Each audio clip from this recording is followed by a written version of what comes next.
very good afternoon. You're with the news on headlines today. I'm Rishika Barwa. Top focus story this afternoon. A border security soldier was killed in the latest ceasefire violation by Pakistan on the last day of 2014.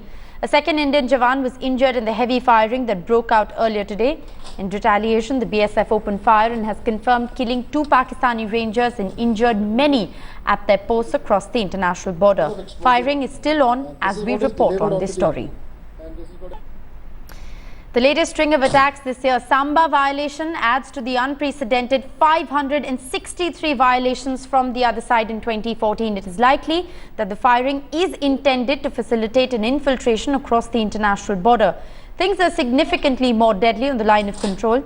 Earlier today, the army said 160 to 170 terrorists were primed and ready at terror launch pads across the LOC, waiting to cross over.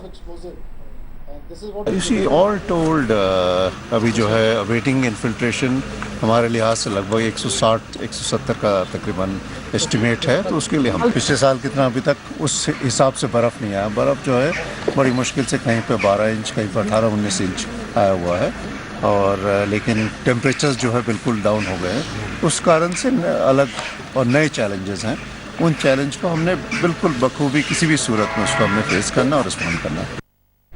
And joining me live at this point in time is my colleague Ashwini Kumar from Jammu. Shuja ul Haq joins us live from Srinagar, and Kamaljeet Kaur Sandhu joining us live from the national capital. Ashwini, I'd like to come to you first. What are the details that you can share with us at this point in time? Yes, since yesterday there is activities on the line of control and the international border also, and today Pakistani Ranger, they fired on BSF patrol party in Regal area of Samba district on the international border, and one BSF jawan died on the spot, and body is still there, and they are not allowing to move the body from the safer place, and the one BSF jawan is injured, and intermittent fighting still continuing in the Samba area. Yeah. Right. I'd like to cut across to Shuja ul Haq. Shuja, this does appear to be an infiltration bid across the international border. What are you hearing from your sources in the army? Well, so far, this particular incident, first has happened on the international border, and this Samba area has been pretty active when it comes to, such acts of violence and aggression from the Pakistani side.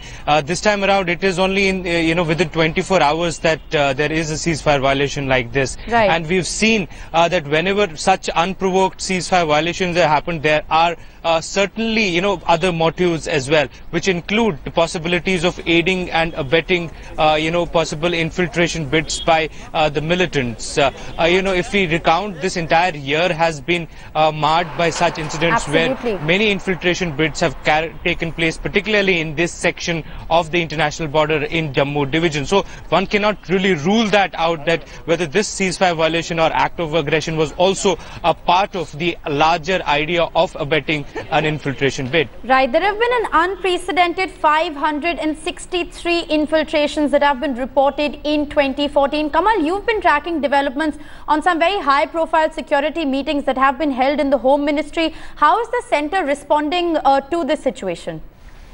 Well, the centre is aware of Pakistan's ploy, and that is why you see there has been continuous ceasefire violations before Jammu and Kashmir elections, during the elections, and now after, even during government formation. We've also seen that ahead of Barack Obama's visit to India, we've seen this kind of incidents really come into foreplay.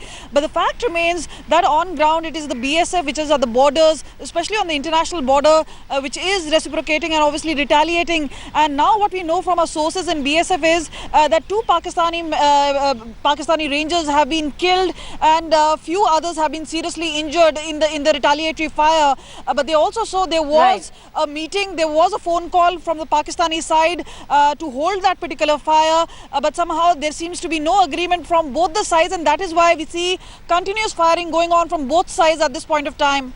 All right, firing continues, and we're going to continue to track developments on that story. Kamaljeet Kaur Sandhu, Ashwini Kumar, Shuja ul Haq, thanks so much for joining us with those updates.